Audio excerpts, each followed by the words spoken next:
Hi hello ನಮಸ್ಕಾರ. ನೀವು ನೋಡ್ತಾ ಇದ್ದೀರಾ A news Kannada. Silicon city ಬೆಂಗಳೂರಿನ ಲೈಫ್ ಲೈನ್ ಎಂದೇ ಕರೆಸಿಕೊಳ್ಳುವ ನಮ್ಮ ಮೆಟ್ರೋ ಈಗ ಪ್ರಯಾಣಿಕರ ಪಾಲಿಗೆ ಬಹುದೊಡ್ಡ ತಲೆನೋವಾಗಿದೆ. ಯಾಕೆ ಅಂತಂದರೆ, ಕೆಲವು ದಿನಗಳಿಂದ ಮೆಟ್ರೋ ಸೇವೆಯಲ್ಲಿ ನಿರಂತರ ವ್ಯತ್ಯಯ ಉಂಟಾಗುತ್ತಿದೆ. ಬೆಳಗ್ಗೆ ಪೀಕ್ ಅವರ್ನಲ್ಲಿ ರೈಲಲ್ಲಿ ತಾಂತ್ರಿಕ ದೋಷಗಳು ಕಾಣಿಸಿಕೊಳ್ಳುತ್ತಿದ್ದು, ಒಂದಲ್ಲ ಒಂದು ಕಾರಣಕ್ಕೆ ರೈಲುಗಳು ಅರ್ಧದಲ್ಲೇ ನಿಲ್ಲುತ್ತಿವೆ. ಮೆಟ್ರೋ ನಿಲ್ದಾಣಗಳಲ್ಲಿ ಜನಜಂಗುಳಿ ಹೆಚ್ಚಾಗುತ್ತಿದ್ದು, ಸಮಯಕ್ಕೆ ಸರಿಯಾಗಿ ಆಫೀಸ್, ಕಾಲೇಜು ತಲುಪಲಾಗದೆ ಪ್ರಯಾಣಿಕರು ತೊಂದರೆ ಅನುಭವಿಸುವಂತಾಗಿದೆ.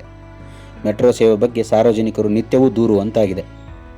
ಟ್ರಾಫಿಕ್ನಿಂದ ತಪ್ಪಿಸಿಕೊಳ್ಳಲು ದುಬಾರಿ ಟಿಕೆಟ್ ನೀಡಿ ಜನ ಮೆಟ್ರೋ ಏರುತ್ತಿದ್ದಾರೆ. ಇತ್ತ ಮೇಲಿಂದ ಮೇಲೆ ಕೈ ಕೊಡುತ್ತಿರುವ ಮೆಟ್ರೋ ಬಗ್ಗೆ BMRCL ನಿರ್ಲಕ್ಷ್ಯ ವಹಿಸಿತಾ ಎಂಬ ಅನುಮಾನಗಳು ವ್ಯಕ್ತವಾಗುತ್ತಿವೆ. ನಮ್ಮ ಮೆಟ್ರೋ ಅಧಿಕಾರಿಗಳು ಮೆಟ್ರೋ ರೈಲಿನ ನಿರ್ವಹಣೆಯಲ್ಲಿ ಎಡವುತ್ತಿದ್ದಾರಾ ಎಂಬ ಅನುಮಾನ ವ್ಯಕ್ತವಾಗಿದೆ.